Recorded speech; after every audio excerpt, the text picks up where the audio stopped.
Last week was a terrible week for people who are incarcerated inside the DOC, family members. We had so many deaths, so many incidents. A report that about 15 people OD'd in one dorm at Ventures Prison. We had multiple reports of excessive force being used by ADOC officials against incarcerated citizens.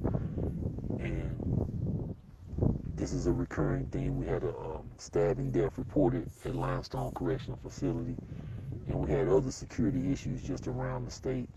And this is just it's a never-ending cycle. The culture of violence, drugs, permeates the entire prison system. And there does not appear to be any type of conversation about solutions from the state leaders, the people who are in leadership positions dealing with these departments of corrections. The commissioner's office, the governor's office, no response. We continue to see reports about their concern with the cell phone towers, getting the cell phones up. I heard a conversation, the guy said something about a bill in the state legislature trying to ban news outlets from posting certain information coming outside of the prison system. So the state's position on this and how they want to deal with the crisis is to continue to try to silence people, continue to try to suppress the truth and ignoring the crisis that's taking place on the ground. But fortunately, we outside supporters. They've been diligent, they've been steadfast, they've been disciplined, and they've just been a breath of fresh air for us on the inside. Unfortunately, we continue to see a divide amongst the ranks of people on the outside. The outside support, they're starting to get more support from people in Alabama, but you've got some people that, for whatever reason, they think that these social media platforms is the cure-all.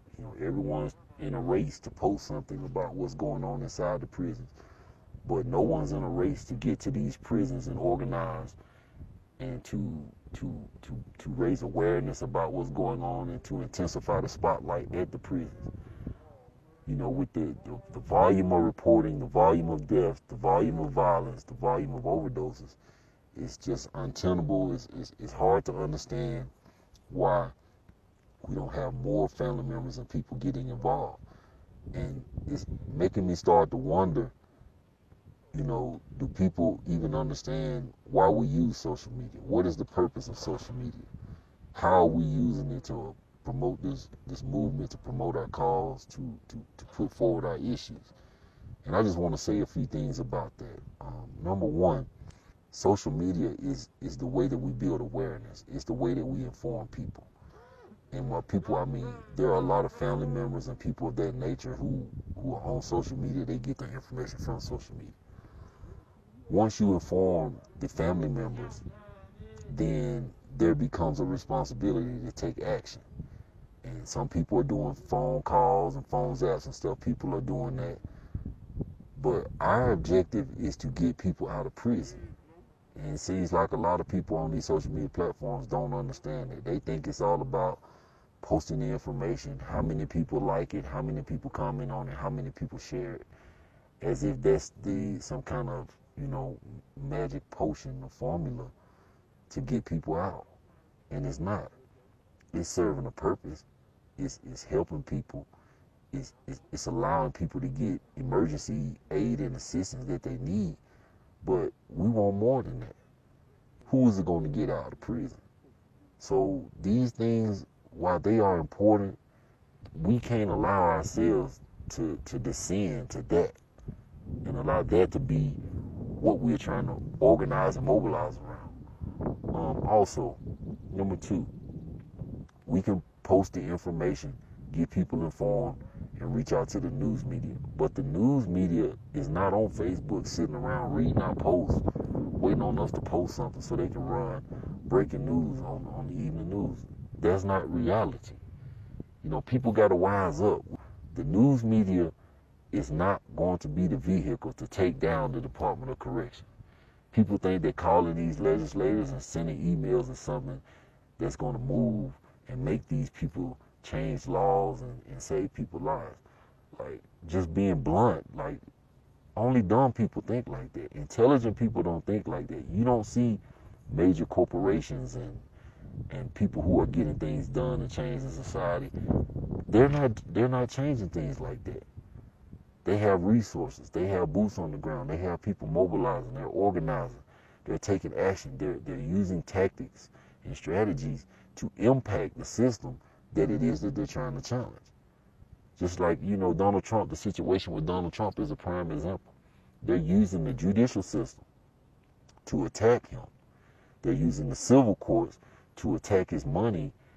And we have strategies and tactics available to us to that. We got activists in these groups that they don't even want to share events that other people are doing because they want to be the ones to be acknowledged. They want to be the ones to, oh, I did this and oh, I did that and I'm the one that posted this and posted that. Like, there's a very low level of intelligence that's seeping into this movement, deeper and deeper and deeper and deeper ingrained, with the purpose of dividing. You have this group over here, they only want to support this and that. You have that group over there, they only want to support this and that. But that's not working. We're not getting any results out of it. And I'm not saying these things trying to belittle anyone as a person, but we all have the right to look at the tactics and the strategies that are being used and to give our opinion on. And to give an opinion on what someone is doing is not an attack on the person. People may look at the things that we're doing and they may have an opinion on that, and we okay with that. We understand that people are okay with that. But we're not trying to divide anyone. We support other people's actions, but no one else has an action. Like, no one has any kind of campaign or anything going on where they're trying to mobilize people. And when we make that statement, people will come out and say, oh, well, we doing stuff behind the scenes and don't nobody know. Like, that's bullshit. Because how can you unify people and don't nobody know what's going on? Everyone's saying, well, we need to be a unit. How can you be a unit and people want to come on here and say, oh, we doing it behind the scenes and don't nobody need to know everything? Literally, don't nobody know anything. No one knows anything because ain't shit going on. And we need people to take the initiative to do more. We in a critical time right now. Those of us on the inside, we've seen it before. We know why we're starting to see more and more and more reports of brutality and excessive force. Because they're getting their numbers up. They've got everyone pacified. Everyone's docile. Everybody's laid back now. And when they get us like that, they start putting their foot on our neck. And they drive people deeper and deeper and deeper underground. And the way they control them, the officers and the wardens, they start building their alliances with these drug dealers and gangbangers. And they use them to oppress and suppress anybody or anything that's going to challenge the system. We had a protest at the new prison site. People keep acting like their loved ones ain't going. Guys in prison act like they ain't going. Some guys talking about, man, the prison's old, I want to go. Like, we dealing with all type of psychotic issues right now. And we need some thought leaders. We need spiritual leaders to step up. We need people to step up right now and fill these gaps and fill these voids before it's too late. Unfortunately, there are a lot of family members who are being terribly impacted by mass incarceration to the point where they are becoming institutionalized more and more and more every day too. Family members and loved ones are not immune from institutionalization. And we got more than a few who are showing signs of institutionalization when you start going into these groups and stuff. So I just want to put that out there and let people know that we got to do more. The news media is not sitting around on Facebook looking for a post so they can make breaking news. And for those people who are always talking about the vote, they always say, oh, we got to vote KIV out of office. You never hear them say who the candidate is to replace. Oh, we got to vote the Republicans out of office.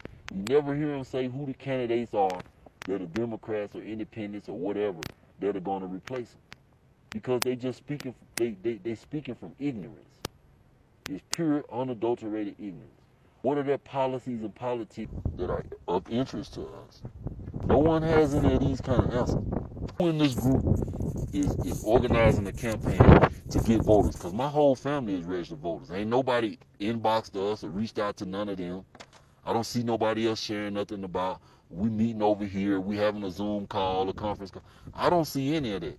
I just see a bunch of ignorant people on here saying some ignorant shit about voting. Don't understand the first thing about politics.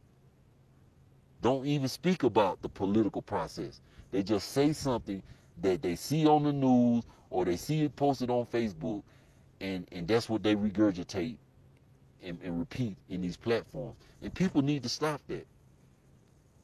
And we have an obligation, those of us who know better, have an obligation to call that stuff out. You got to say something on it, because ignorance unchecked will only grow. Just like anything else, any cancer, untreated, will continue to grow. Name one candidate that they want to vote for, the voter out of office, or state what that person's platform is. What are the issues that those people are putting forward that make them the candidate to vote KIV out of office and change the prison system? Because people don't understand, you cannot run for any political campaign. The Chief Justice of the Alabama Supreme Court, all the statewide officers, Attorney General, you're not fixing to run for one of those offices with a platform talking about you finna change laws to get people out of prison. And people don't seem to understand that. We need to be realistic about what our power source is. What are the roles that everyone should be playing in this? And then start organizing to make it happen. We also know that there are a couple of activists that have came under attack. One of them run the Prison Chronicles of Alabama, something like that. And the other guy, he puts a lot of videos and content out, a lot of posts and stuff, you know. And both of them posted the same thing. One of them said, man, I took a loss. The other one said, man, I'm trying to raise money to get me another phone. But when you see people online talking about raising funds, you see some of the same people say, oh, don't support, don't donate no money. But how can the people on the inside operate without funds? How can people operate and expose stuff that's going on the inside if they don't have access to cell phones? Get online and say, we need support, we need help, we need donation. People are not running to help them. People are not running to help people who need it the most. But we ain't seeing no shortage of drugs. The drug dealers and the people that score the stuff, they don't sell the phones to activists for cheap. They sell them at market price, or they'll jack it up. And these guys are posting over and over and over that they need assistance. You know what I'm saying? But those same people, they ain't sharing none of the flyers about the events and the protests and stuff. They don't share nothing about the activities and actions that's going on. They just want their post read. Read my post. Look at what I said. Look at this. You know. And I can form an opinion about what they posting, but I agree that they need phones. They need phones to post that. They need assistance. We need people to raise funds to assist them so they can post what they post, because it does help. It is helping. They are not stopping. They're coming back. And they need support. We need more people to show up. It's too many people that are suffering and being impacted by this system. People to not be showing up for these events. Those people showing up, most of them don't have loved ones in prison. They care about the issue. They care about humanity. They care about what's going on. And it's not just in Alabama, it's around the world. In the Congo, in Palestine, places where people are being exploited all around the world. And they chose to come to the low point here in the United States, which is the prison. So people need to get off of their high horses, man. People need a reality check. Quit acting like you can't support people because they're not doing what you're doing. You know, quit sowing seeds of dissension and divisiveness, because the same people that you are being standoffish with, them were the same people that you're going to need to come and stand at that prison when that boot of oppression is thumping down on your head again, because it's coming. Everybody going to taste it. They're not going to allow us activists to operate freely and stop them from doing what they're doing. Y'all link up, man. The time is now. Let's do it.